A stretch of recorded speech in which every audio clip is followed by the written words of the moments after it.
আসসালামু আলাইকুম। নীলাজ কিচেন স্টুডিওতে সবাইকে স্বাগতম। কেমন আছেন সবাই? আল্লাহর রহমতে আমি ভালো আছি। আজকে আমি নতুন আরেকটি রেসিপি নিয়ে এসেছি, ডিম টিকিয়া। শুনে অনেকের কাছেই অবাক লাগবে, কিন্তু এটি খুবই মজাদার এবং সুস্বাদু একটি রেসিপি। যে সকল বাচ্চারা ডিম খেতে একেবারেই পছন্দ করেন না, আমার কাছে মনে হয় তাদের জন্য এটা পারফেক্ট একটা রেসিপি।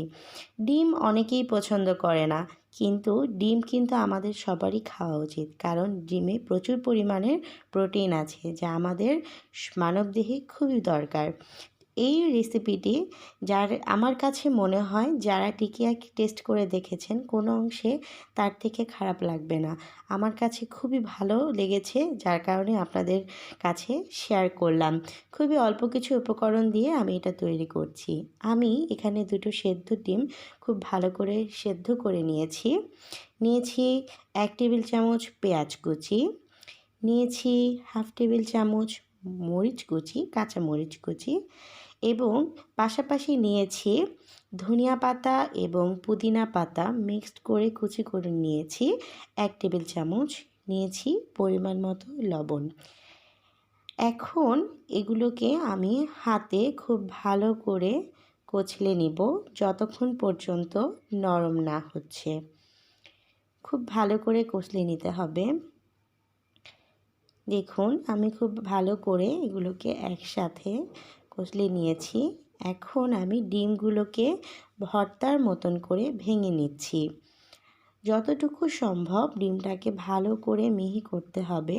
তবে হ্যাঁ, এটাকে গ্রেট করতে যাবেন না কোনো ভাজি কাটার মেশিন দিয়ে, তাহলে কিন্তু এটার স্বাদটা ভালো লাগবে না। দেখুন, আমার আলু ভর্তাটা মোটামুটি রেডি। এই পর্যায়ে গিয়ে আমি দিয়ে দিচ্ছি 1.5 টেবিল চামচ বেসন। বেসনটা আমার টিকিয়াটাকে টাইট করতে সাহায্য করবে। দিয়ে দিচ্ছি চাট মশলা।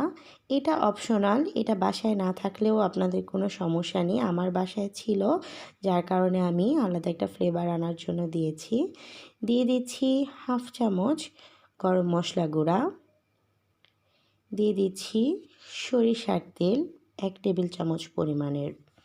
এখন এই সবকটা উপকরণ দিয়ে আমি ভালো করে এটাকে আবারও মাখিয়ে নিচ্ছি, যাতে সুন্দর করে একটা দইয়ের মতন তৈরি হয়। দেখুন, আমি খুব ভালো করে এটাকে মাখিয়ে নিচ্ছি।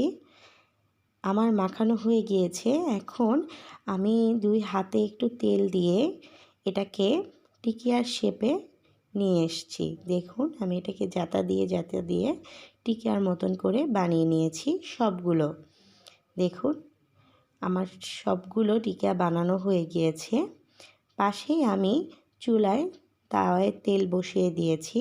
এটাকে খুব হালকা আঁচে ভাজতে হবে, কারণ যেহেতু পুরাটাই ডিমটা অনেক সময় ফেটে তেল ছিটে আসে। এখন আমি তেলে আস্তে আস্তে এগুলো ছেড়ে দিচ্ছি, আমার টিকিয়াগুলো। যখন এটা লালচে ভাব হয়ে আসবে, তখন আমি উল্টিয়ে দেব, এবং এটাকে আমি মোটামুটি 6-7 মিনিট লাগিয়ে ভেজে নিয়েছি। যদি খুব কড়া আগুনে হয় তাহলে কিন্তু এটা পুড়ে যাবে, ভেতরটা কাঁচা হয়ে যাবে। আমি দেখুন এক সাইড হয়ে যাওয়ার পরে উল্টিয়ে দিচ্ছি। ব্যাস, হয়ে গেল আমার ডিম টিকিয়া। আপনারা বাসায় ট্রাই করে দেখবেন, এবং আপনারা কী ধরনের রেসিপি চান আমাকে কমেন্ট বক্সে অবশ্যই জানাবেন। আমার রেসিপিটা যদি আপনাদের ভালো লেগে থাকে, অবশ্যই আমার চ্যানেলটিকে সাবস্ক্রাইব করবেন, লাইক কমেন্ট দিয়ে আমার সাথে থাকবেন, আর বেল আইকনে ক্লিক করতে কিন্তু ভুলবেন না। সবাই ভালো থাকবেন, আমার জন্য দোয়া রাখবেন। আল্লাহ হাফেজ।